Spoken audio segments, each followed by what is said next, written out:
Hello bachcho, let's read this given question. So the given question says that force F is equals to 2 I cap minus 3 k cap acts on a pebble with the position vector r bar is equals to 0.5 j cap minus 2 k cap relative to the origin. In the unit vector notation, what is the resulting torque on the pebble about the point 2, 0, minus 3?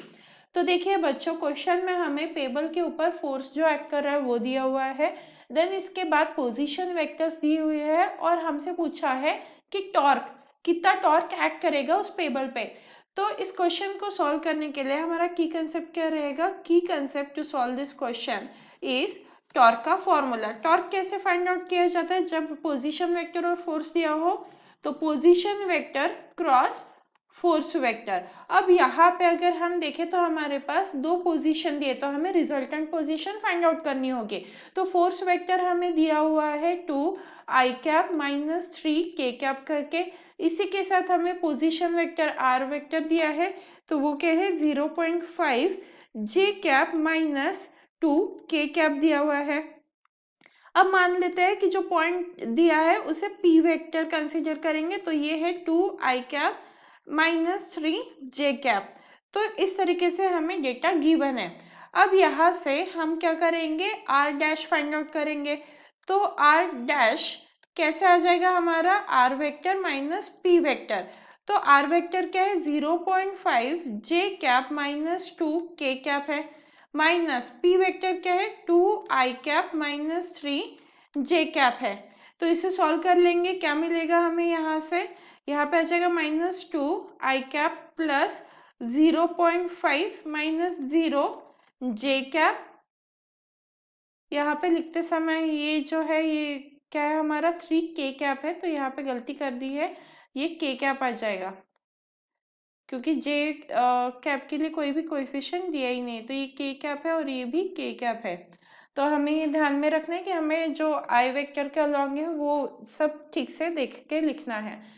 तो 0.5 minus 0 जे cap, फिर आ जाएगा यहाँ पे plus ये minus 2, ये minus और ये minus sign मिलके प्लस हो जाएगा, तो प्लस 3 के कैप हो जाएगा। तो इसे सॉल्व करेंगे तो फाइनल आंसर क्या आ जाएगा हमारा? माइनस 2 आई कैप प्लस 0.5 जे कैप प्लस के कैप आ गया। तो ये किसकी वैल्यू आ गई? आर डैश की वैल्यू आ गई। अब हम आसानी से टॉर्क फाइंड आउट कर सकते हैं, क्योंकि टॉर्क का फॉर्मूला क्या हो जाएगा? R dash vector cross F vector. तो यहाँ पे हमें डिटर्मिनेंट को सॉल्व करना होगा, तो ये आ जाएगा हमारा आई कैप, ये हो गया जे कैप और ये हो गया के कैप। तो यहाँ पे सबसे पहले आर डैश के कोएफिशिएंट्स डाल देंगे, तो यहाँ पे आएगा -2, 0.5 एंड 1, और यहाँ पे आ जाएगा 2, 0, -3। अब करते हैं सॉल्व।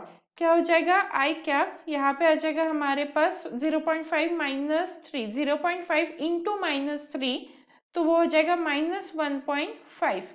देन माइनस जे कैप क्या हो जाएगा? यहाँ पे 3 2 जा 6 और माइनस माइनस प्लस हो जाएगा, तो ये 6 आ गया, माइनस 2 1 जा 2, प्लस आ गया हमारे पास के कैप, तो ये आ गया 0 -1। अब इसे सॉल्व करेंगे तो आंसर क्या आएगा? -1.5 आई कैप -4 जे कैप माइनस के कैप, और यूनिट क्या आएगा? न्यूटन मीटर, क्योंकि हमने टॉर्क फाइंड आउट किया है।